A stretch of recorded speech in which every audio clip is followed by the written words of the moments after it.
We would like to send out a special thanks to Anna Louisa for supporting The Trail Went Cold. Anna Louisa makes beautiful, sustainable jewelry at fair prices. For 10% off, go to shop.analuisa.com/cold and use the promo code COLD. Enjoy the show. December 17th, 1993. Merced, California. 27-year-old Paul Armstrong, a tow truck operator employed by RTS Towing, vanishes without explanation from his home. Later that day, 34-year-old Steven Lombard, another tow truck operator from the same company, goes to the towing yard to pick up his paycheck before he also disappears and his abandoned pickup truck is found in a K-Mart parking lot the following morning. Over 15 years later, the owner of RTS Towing, Randal Wright, becomes a person of interest in the disappearance of his 50-year-old estranged wife, Karen Wright, who vanishes from their vacation home in Mexico.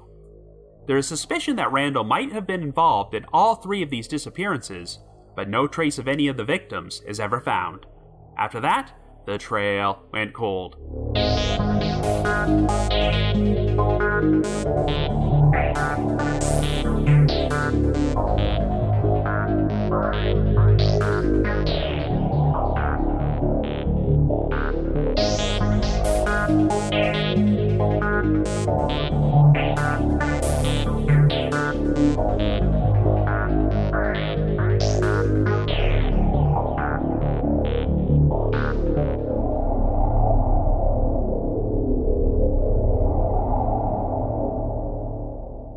Hello everyone, and welcome to our latest episode of The Trail Went Cold.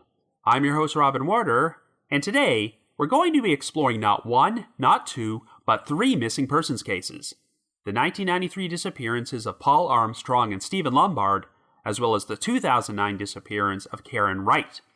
And I think it's safe to say that this might be one of the most bizarre stories we've ever featured. It's not uncommon for our podcast to cover multiple cold cases on the same episode, but the circumstances of how these three disappearances wound up being connected are incredibly unusual. Paul Armstrong and Steven Lombard were both employed as tow truck operators at a company called RTS Towing, and they both happened to go missing on the exact same date, which seems like one hell of a coincidence. But the issue is that in spite of having the same employer, Paul and Steven were casual acquaintances at best who were not close friends, and at the time he went missing, Paul was also sidelined on disability because of a leg injury he had suffered on the job. While Steven disappeared after paying a visit to his workplace, Paul just seemed to vanish without explanation from his home, so there was no conclusive evidence to prove that their cases were connected. For many years, it seems like investigators were left completely stumped about what happened, but in February of 2009, they started looking at the whole thing in a different light when the owner of RTS Towing, Randal Wright, found himself at the center of another missing persons case. This time, Randal's estranged wife, Karen Wright, who had filed for divorce from him months earlier, disappeared from the couple's vacation home in Mexico, and Randal would raise a number of eyebrows by not reporting her missing for days. Randal would serve a bit of time in jail for other unrelated criminal charges, and naturally, investigators started looking at the possibility that he might have played some sort of role in the disappearances of his two former employees. The only thing we do know is that Paul Armstrong, Steven Lombard, and Karen Wright are all still missing persons to this day, and there's still a lot of uncertainty about whether all three of these cases are linked to each other, so we're going to try and make some sense of this perplexing situation on today's episode. However, before we get started, just a quick reminder that The Trail Went Cold is a weekly podcast, which is currently available for download on several platforms, including Apple Podcasts, Stitcher, Google Podcasts, and Spotify. So if you like this podcast, be sure to subscribe to it, and please leave us a rating or review on any of those sites to help spread the word and garner us more exposure. The Trail Went Cold is on Patreon, so if you would like to learn how to support the show, please visit our page at patreon.com/thetrailwentcold. For as little as $1 a month, you can garner access to exclusive rewards, which may include stickers and thank you cards, early access to episodes, and bonus content. So with all that out of the way, let us now start off by exploring the disappearances of Paul Armstrong and Steven Lombard.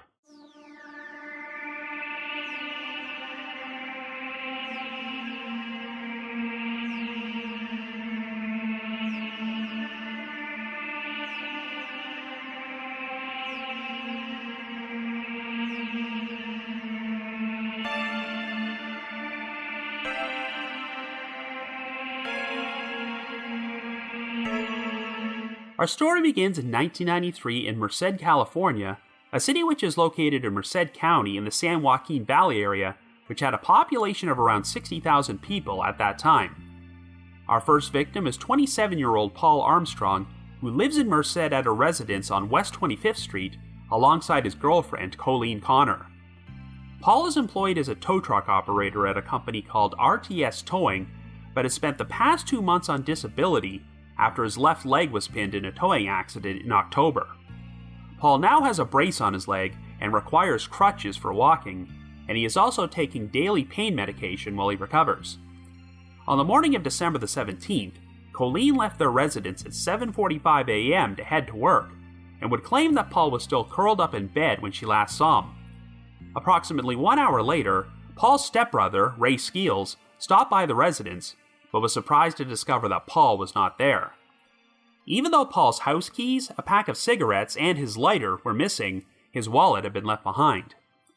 Paul had a lunch date scheduled with Colleen later that day, but he wound up missing it, and when he failed to resurface, a missing persons report was officially filed for him.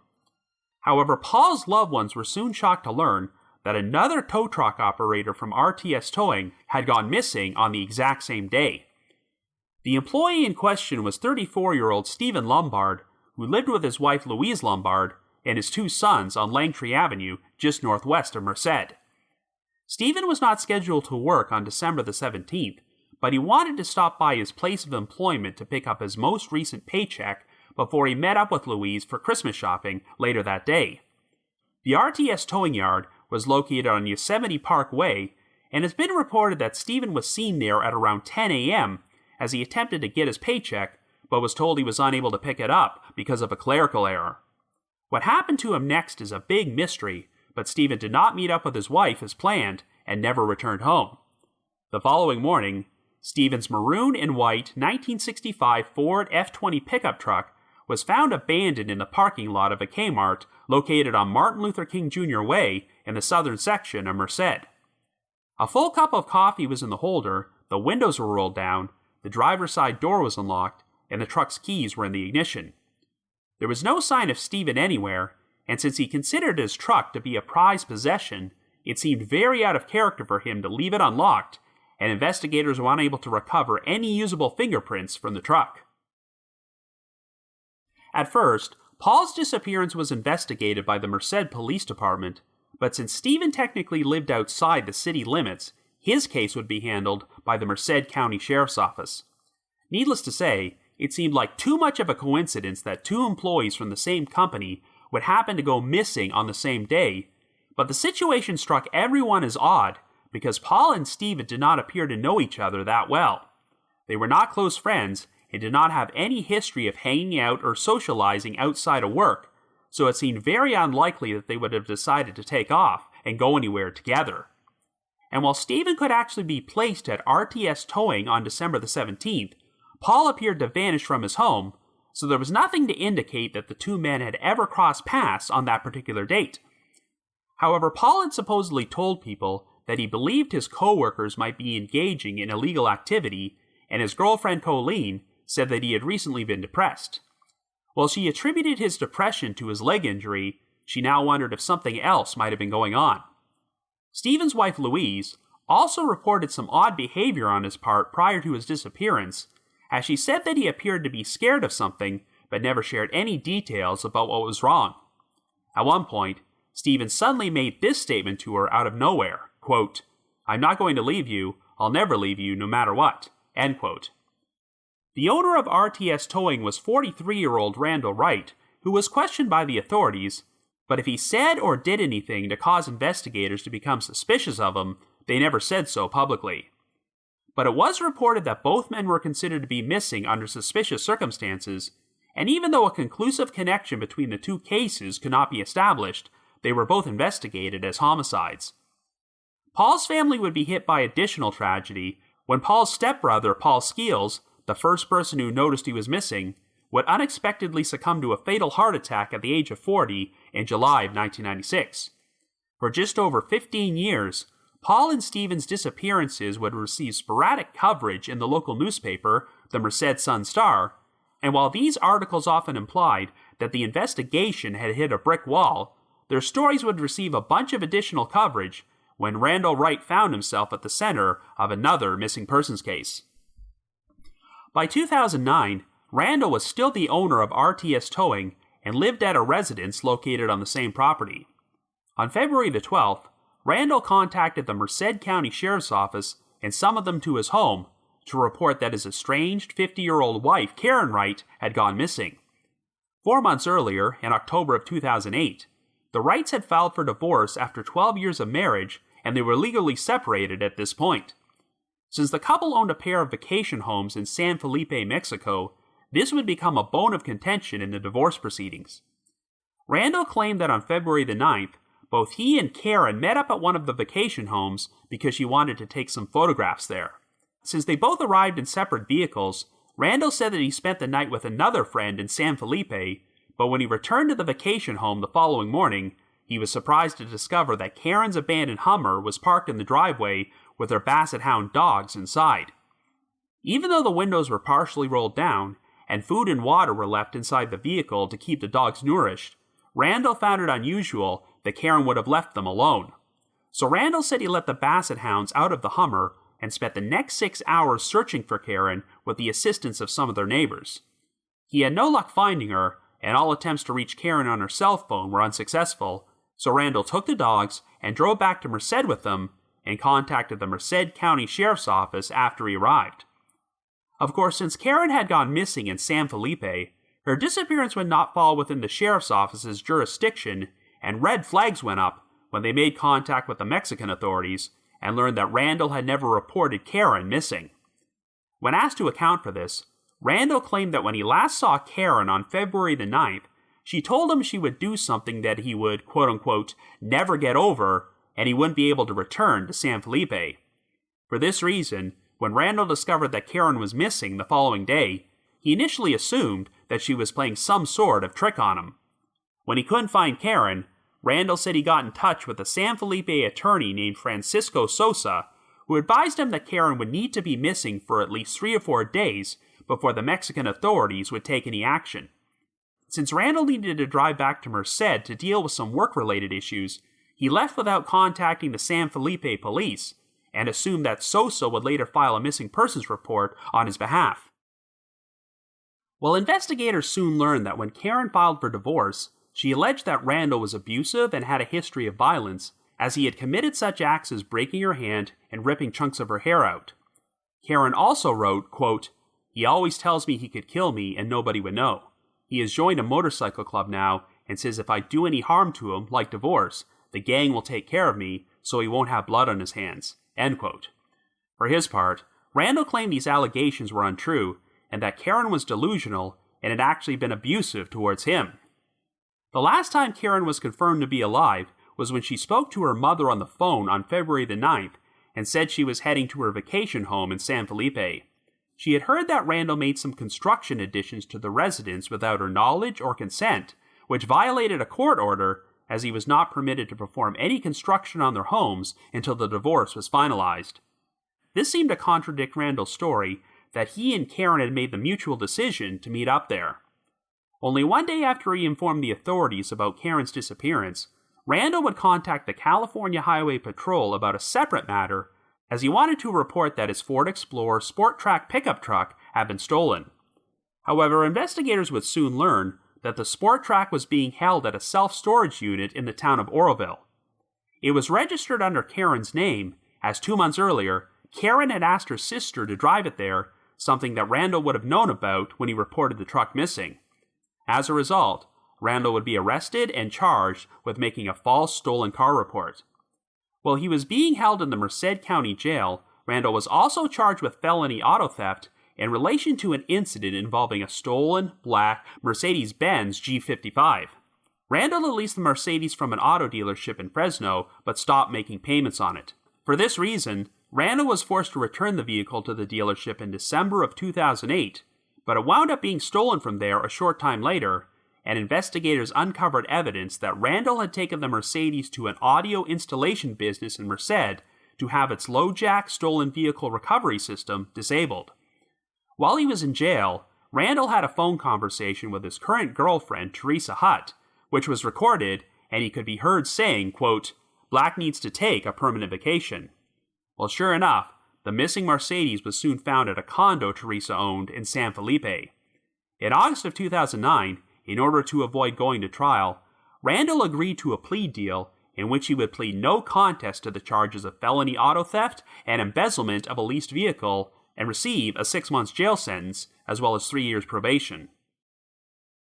Shortly thereafter, investigators publicly stated that Karen's disappearance had been ruled to be a homicide, and while they believed that Randal knew what happened to her, they stopped short of calling him a suspect and only classified him as a person of interest. Randal's legal troubles would prompt the American Automobile Association to end their contract with RTS Towing, and he was forced to close down his business for good and file for bankruptcy.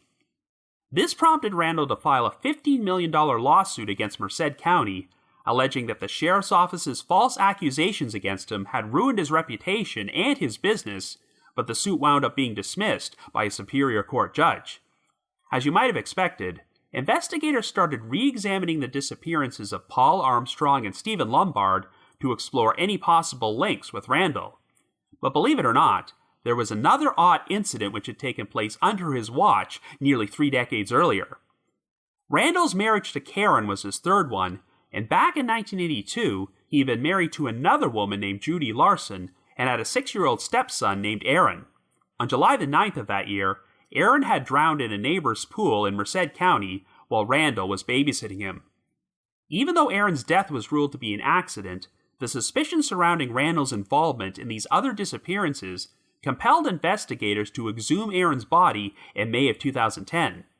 Aaron was examined by a forensic pathologist, but it does not sound like any new evidence was found to indicate foul play, so the boy was soon reburied.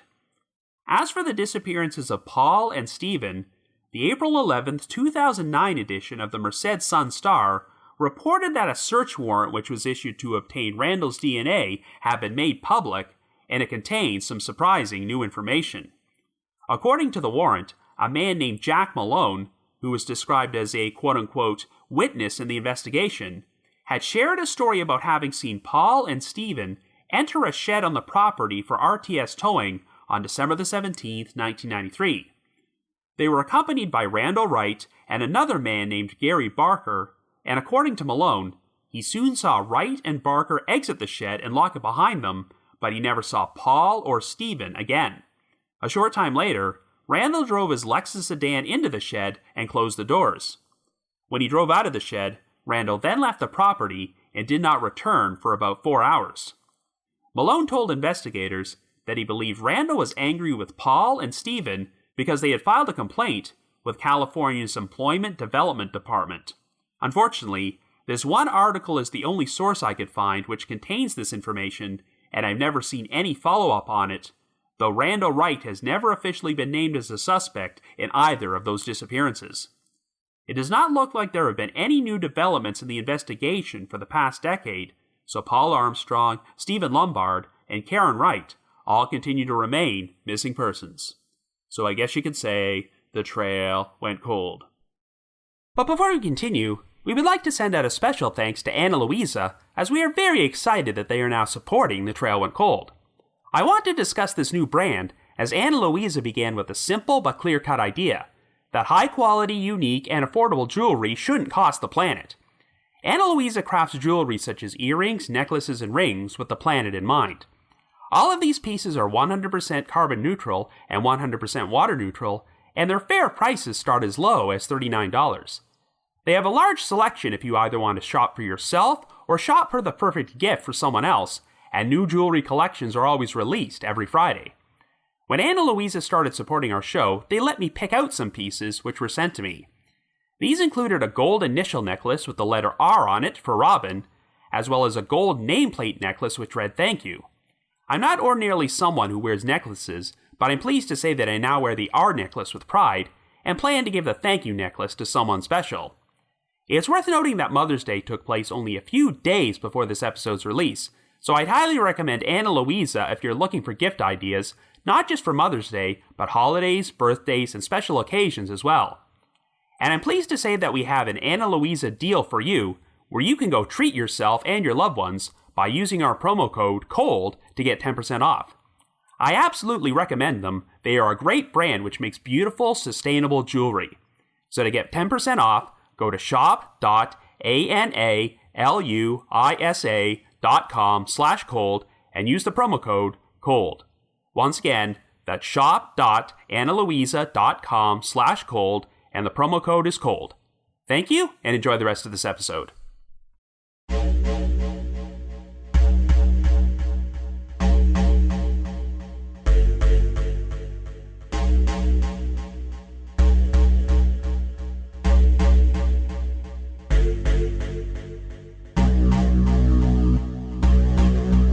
So when you're investigating a missing persons case and a potential suspect pops up on the radar, it's not that uncommon to look into their background and find out that they might have had involvement in some other unsolved cold cases.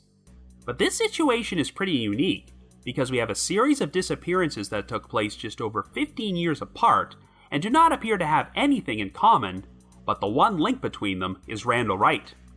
If this episode was only covering the disappearance of Karen Wright, then there wouldn't be much of a mystery figuring out what happened. We have a woman who vanished only 4 months after filing for divorce from a husband whom she accused of being violent and abusive, and he even flat out acknowledges that he was the last known person to see her alive.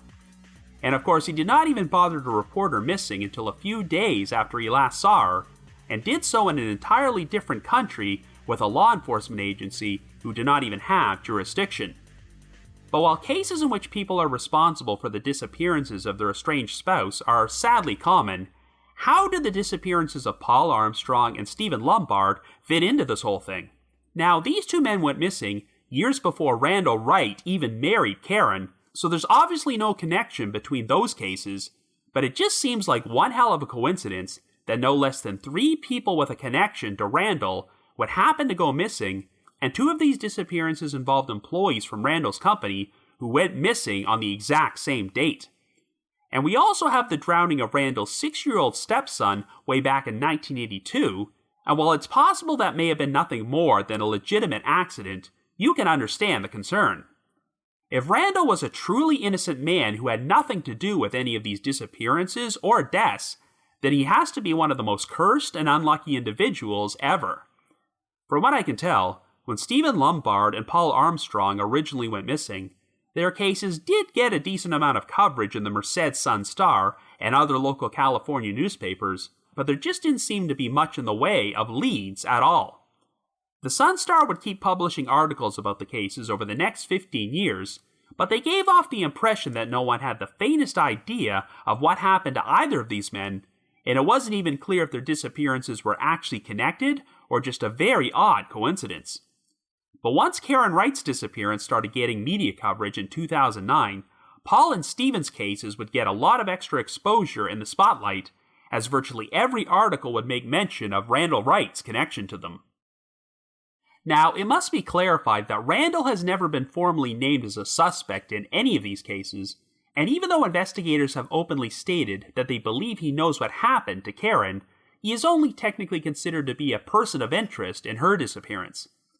Another complication is that Karen went missing in San Felipe, Mexico, so her case would technically be under the jurisdiction of the Mexican authorities, and they aren't exactly known for having the best track record when it comes to investigating cases involving missing or murdered foreign nationals. And since she vanished on Mexican soil, Karen Wright does not even have a profile page on any of the major American missing persons websites, such as the Charlie Project, the Doe Network, and NamUs. So who knows how much effort the Mexican authorities have spent trying to find Karen this past decade.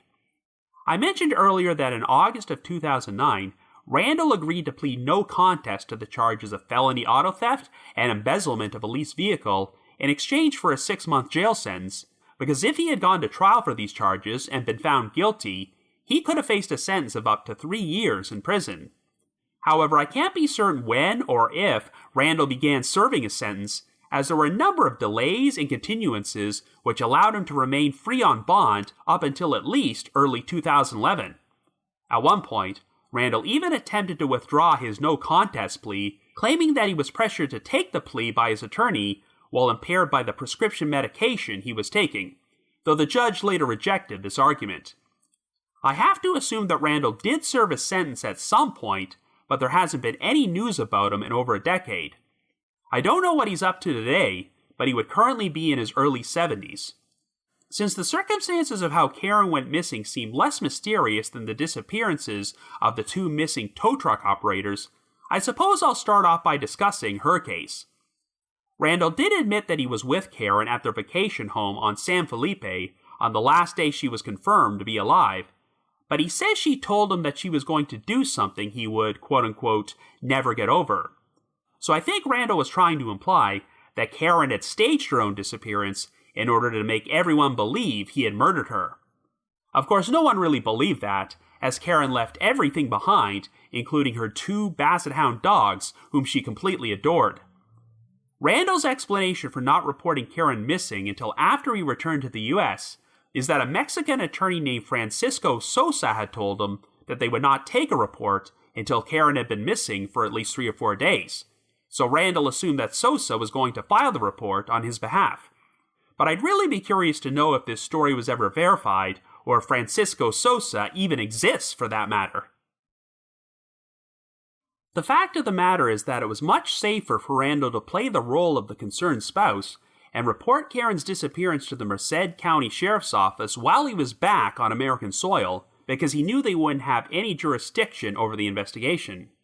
We know Randal would soon get into other legal trouble for the business involving the stolen Mercedes and filing a false police report for the non-existent theft of a sport track pickup truck. Randal filed the report only 1 day after he reported Karen missing, which seems pretty brazen, given that he was already going to be under a microscope at this point, and the truck had already been taken to a self-storage unit months earlier and was being held there under Karen's name. I almost wonder if Randal was being too clever for his own good and was attempting to plant the false narrative that since Karen had abandoned her own Hummer at the residence in San Felipe, she somehow traveled to Randal's residence in Merced and stole his truck in order to disappear of her own accord. Now, it turned out that Randal had another girlfriend at the time named Teresa Hutt, who was hiding the Mercedes he had stolen from the dealership in Fresno at her condo in San Felipe. The Merced County Sheriff's Office actually went down to Mexico and attempted to arrest and charge Teresa for her role in this whole scheme, but she refused to sign a waiver of extradition, and it sounds like there was a lot of complicated red tape involved since she was a Canadian national. It doesn't look like the extradition ever went through, since conspiring to hide a stolen Mercedes is not exactly a high-priority crime, and I have no idea if she continued to maintain a relationship with Randal. But since she resided in San Felipe and had no qualms about aiding Randal with his other crimes, there has been speculation that she may have been complicit or at least had some knowledge about Karen's disappearance.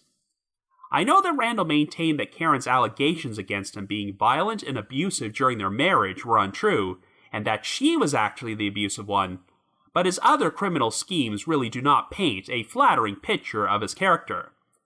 And while this may not have anything to do with this case, it's worth noting that Christopher Wright, Randal's son from her previous marriage, wound up being arrested in March of 2008 for spousal abuse and served 8 months in prison. So you get the impression that the apple may not have fallen too far from the tree. So the last confirmation of Karen being alive is when she phoned her mother and said she was heading to the vacation home in San Felipe to check if Randal had violated a court order by doing some construction additions to the residence before their divorce was finalized. I don't know if this means that Randal was already there performing construction when Karen arrived, but I can see how this could have led to a heated confrontation which escalated into violence. Sadly, if Randal did commit murder, he would have had ample time to cover his tracks since he did not report Karen missing for 3 days, so who knows where her body might be. Anyway, I'm not going to provide much commentary on the 1982 drowning death of Randal's 6-year-old stepson, Aaron Larson Wright, because there's such a limited amount of information available.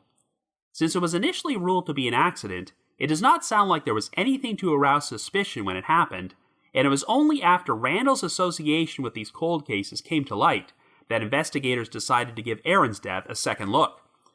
But an exhumation and a new forensic examination did not turn up any evidence of foul play, so for all we know, the whole thing may just have been a tragic drowning, and Randal's connection to it is just a coincidence.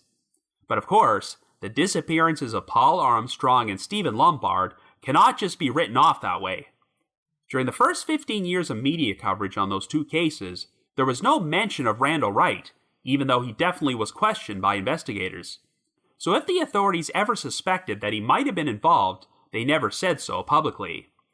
I previously mentioned that in April of 2009, the Merced Sun-Star published details about a search warrant which was used to obtain Randal's DNA, and it contained an eyewitness account from a man named Jack Malone, who claimed that he saw Paul and Steven enter a shed at the towing yard with Randal and another guy named Gary Barker, but he never saw the two missing men come out. Since a limited amount of information about this was only shared by one source, I have no idea who Jack Malone or Gary Barker are, but I'm guessing they were also employees at RTS Towing, and I found an online obituary which states that a Merced resident named Gary Barker passed away in July of 2016, so I'm under the impression this is the same guy. The information Malone shared sounds pretty damning, but I have no idea if investigators already knew this story back when Paul and Steven first went missing, or if Malone only came forward after Randal started getting publicity over Karen's disappearance. But Malone's account is the only time Paul and Steven have ever been placed together at the same location on the date they went missing. Obviously, this story did not lead to anyone being arrested for their roles in the presumed murders of the two men, so I'm guessing that investigators wanted to find other corroborating evidence before they filed charges. So now let's talk about the known facts about what took place on December the 17th, 1993. Even though Steven was not scheduled to work that day, he was planning to go to RTS Towing to pick up his most recent paycheck and then later meet his wife to go Christmas shopping. It's been reported that Steven did show up at the tow yard and was unable to pick up his check because of a clerical error, but no specific details have ever been shared about who provided that information to the authorities or how Steven reacted to this news. If Steven wasn't able to collect his check, I'm guessing he probably wouldn't have been too pleased, since he may have been planning to use that money for his Christmas shopping later that day. So yes, I can see how the situation might have led to a heated confrontation with Randal Wright. Now, the aforementioned article from the Merced Sun-Star states that Jack Malone saw Gary Barker driving Paul Armstrong's truck away from the tow yard that day, but I think that might be an error, since I've never read anything about Paul owning a truck or having it go missing, and we know that Steven's pickup truck was found abandoned in a K-Mart parking lot the following morning. And obviously, since the truck was unlocked and had its keys in the ignition and a full cup of coffee in the holder, it seems very unlikely that Steven would have left the pickup truck there in that condition. I guess the alternate possibility is that Steven parked there and someone abducted him when he stepped outside, but it's also plausible that an outside party left the truck there to give off the false impression that something happened to Steven at that location. The detail about the full coffee cup does come across as a bit staged, because if the story about Steven driving to the towing yard and being murdered inside the shed is true, it doesn't make much sense for there to be a full cup of coffee inside his truck. I'd really like to learn more details about whether Steven might have brought this coffee from his home or if it was purchased somewhere.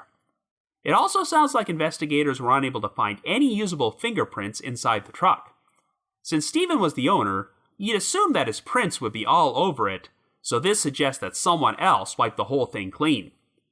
But while there is a logical scenario to explain Steven showing up at the towing yard that day, the detail which cannot be easily explained is how Paul might have wound up there. As you recall, Paul had spent the previous 2 months on disability because of a serious workplace injury, and his left leg was in a brace, and he still required crutches in order to get around. So I get the impression that he was not capable of driving himself anywhere. According to his girlfriend Colleen, Paul was still in bed when she left at 7:45 a.m., but when his stepbrother Ray stopped by the residence 1 hour later, Paul was gone. In some of the earliest articles about this case, Paul's family expressed their belief that he might have been abducted since his wallet was left behind, but his house keys, lighter, and a pack of cigarettes were not there.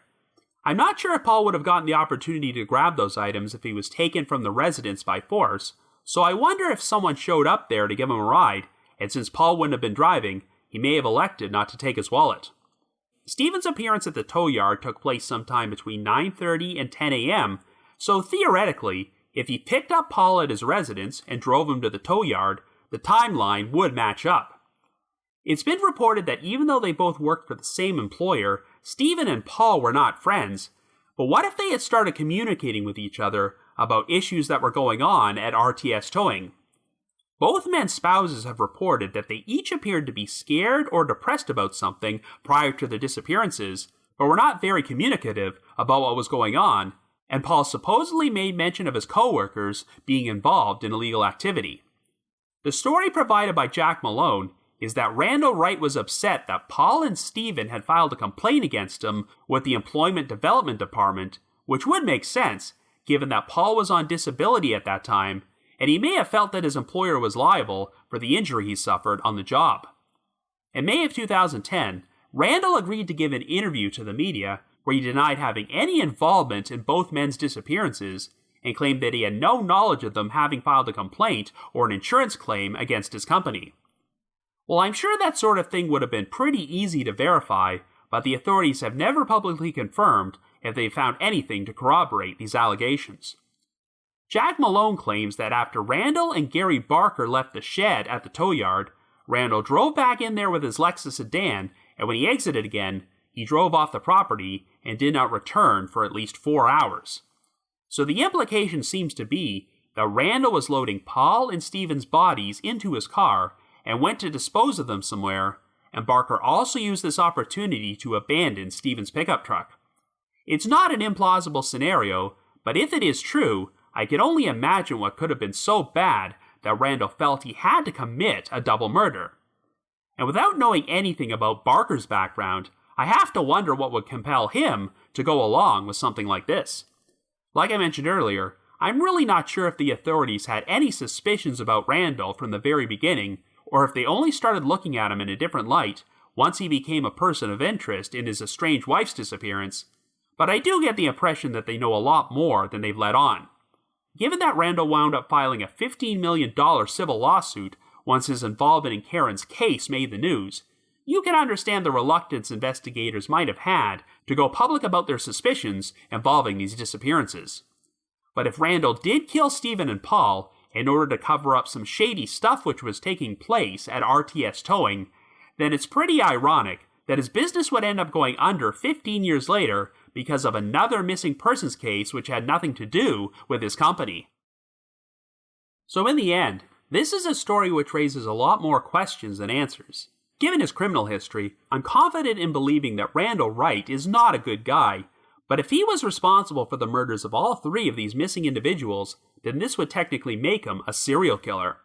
Back in 2009 and 2010, I think the families of the two missing men were hopeful that Karen Wright's disappearance was going to lead to some new revelations for their cases, but it looks like the investigation has once again reached a standstill and there have been no new developments for over 10 years. The combination of these three cold cases has created a massive jigsaw puzzle where all the pieces have not quite been put together yet, but what that might require is for the right person to come forward. So if you happen to have any information on the disappearances of Paul Armstrong, Steven Lombard, and Karen Wright, please contact the appropriate authorities. As I mentioned, Karen's disappearance is technically under the jurisdiction of the Mexican authorities, but the primary contact for all three of these cases is the Merced County Sheriff's Office, which can be reached at 209-385-7445. That's 209-385-7445. But if you just have your own thoughts about what happened, feel free to leave me a comment or send me an email to robin.warder@icloud.com. That's robin.warder@icloud.com. Another reminder that The Trail Went Cold is on Patreon, so please visit patreon.com/thetrailwentcold to learn how you can support our podcast and become eligible for some pretty neat rewards. This past month, I released a bonus episode about a famous case from Unsolved Mysteries where a woman named Stephanie Booker had her face slashed by a propeller in a hit-and-run incident involving a speedboat, and the perpetrators were never identified. In addition, we've dropped an exclusive bonus episode from my spin-off podcast, The Path Went Chilly, in which myself and my two co-hosts, Jules and Ashley, cover another classic case from Unsolved Mysteries, the unexplained 1989 death of Russell Evans. And for our patrons in Tier 3, I've recorded another new audio commentary track which can be played over a classic episode of Unsolved Mysteries. I'd also like to give a shout out to our most recent listeners who have signed up with us on Patreon this week, and they are Giovanni A., Kev, Abigail B., Haley A., and Kristen L. Thank you all so much for your support. Another reminder that provided that it is safe enough to travel there, I'm hoping to appear at CrimeCon UK, which is being held at the Leonardo Royal Hotel and Spa in London on June the 11th and 12th. If you would like to get a 10% discount on tickets to this event, please visit crimecon.co.uk and use the promo code COOL22. Once again, that's crimecon.co.uk and the promo code is COOL22. In addition, I wanted to provide another reminder that I hold live streaming sessions on a platform called Get Vocal. Every Thursday night from 7 until 8 p.m. Eastern Time, I host what is essentially an after show for each week's podcast episode, where I have an interactive discussion about the featured case from said episode and answer questions and address comments from listeners. I always include a link to these sessions in our show notes, so be sure to check there for more information or visit getvocal.com. That's GETVOKL.com. I just wanted to give another shout out to my supporters at the Unsolved Mysteries message board at the Sitcoms Online forum and the Unresolved Mysteries subreddit. I need to provide a big thanks to McGill Foote, who edits and assembles this podcast together for me, and Vince Nitro, who composes the eerie music you hear on every episode. If you haven't already, you can like us on Facebook, follow us on Twitter, or leave us a rating or a review on Apple Podcasts, Stitcher, Google Podcasts, or Spotify. So have yourselves a great week and join us next Wednesday for another brand new episode of The Trail Went Cold.